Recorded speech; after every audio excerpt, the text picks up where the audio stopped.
j'ai écrit 2-3 choses. Tout d'abord, mesdames, messieurs, je crois qu'effectivement, il faut remercier l'association, le ruban de Möbius, et son président, Nicolas Friot, parce que il a relevé un défi, et je crois qu'on se rend compte à travers les discours et à travers aussi le public présent dans la salle que ce type de congrès, c'est un chaînon manquant. En tout cas ici à Belfort et Montbéliard, et en effet il faudra très certainement penser à une deuxième version. On l'a dit, on n'a pas beaucoup parlé de la recherche publique. La recherche publique, elle représente 17% de la recherche dans l'aire urbaine, alors qu'elle compte pour 38% dans le reste de la Franche-Comté. Face à la force de frappe de la recherche privée, détenue par les grands groupes industriels implantés localement, la recherche publique locale est nettement sous-représentée, ce qui est finalement pénalisant pour le territoire et son économie. En effet, dans l'aire urbaine, il existe un vaste tissu de PMI, PME, et elles sont majoritairement sous la pression de l'urgence, et elles se concentrent donc sur la valorisation d'un savoir-faire acquis. Elles éprouvent alors des difficultés légitimes à se projeter dans l'innovation à travers un ressourcement scientifique et technologique. On l'a entendu tout à l'heure, j'ai entendu un chef d'entreprise dire « nous sommes démunis ». Le résultat se compose d'entreprises peu résilientes aux aléas économiques et dont la préoccupation est d'abord de subsister plutôt que de développer de nouvelles applications.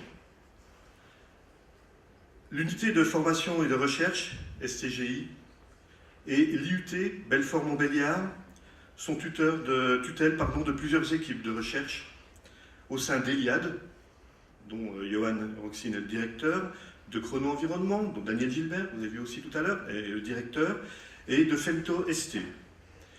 Ces deux composantes de l'UFC sont fortes de plus de 120 enseignants-chercheurs qui encadrent plus de 50 doctorants.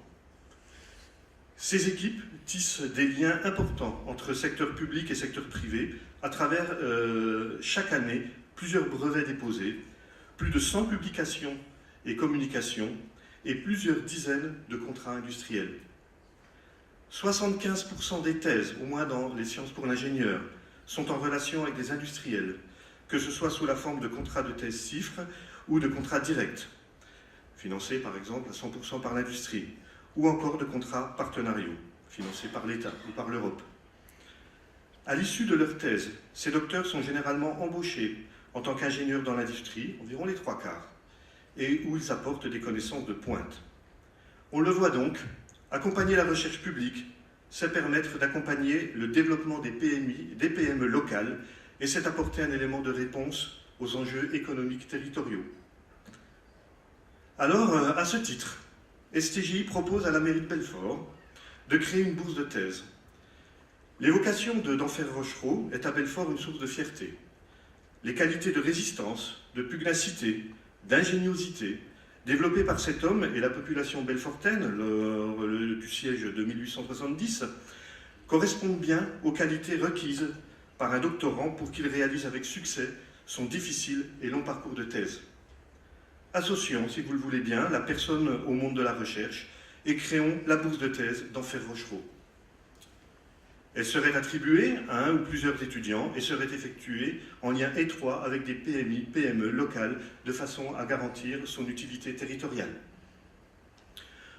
Plus amplement, aujourd'hui, l'IUT Belfort-Montbéliard, STGI et Femto-ST proposent d'apporter aussi des réponses en s'associant autour d'un projet original et structurant, cet éco-campus.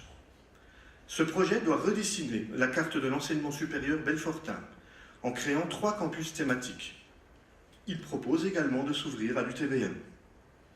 Il porte surtout l'ambition d'apporter aux chercheurs locaux des plateaux techniques et des moyens d'essai de très haut niveau dans le domaine de l'énergie. À l'heure où nous en sommes, à l'heure où nous sommes dans la configuration finale du contrat de projet État-région, nous avons des inquiétudes quant aux arbitrages effectués pour le Nord-Franche-Comté. L'intelligence du projet Écocampus doit être reconnue pour que l'aire urbaine, nous tous, ne se retrouve pas gravement pénalisé.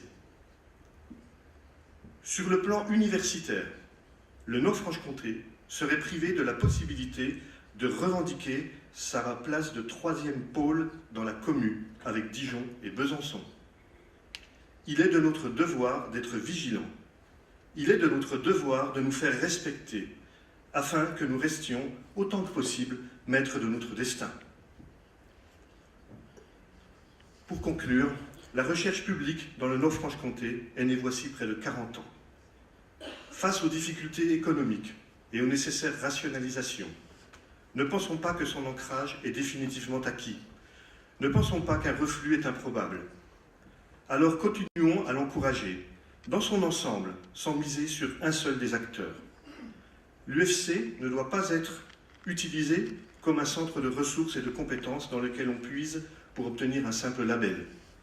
L'UFC doit être intégré dans les arbitrages et vu comme ce qu'elle est, un acteur principal de développement du territoire, comme et avec l'UTBM. Alors je le dis, tous les matériaux sont là devant nous, prêts à être forgés. Posons-nous tous la question essentielle face aux enjeux. Qu'allons-nous donc en faire? Merci. Merci beaucoup.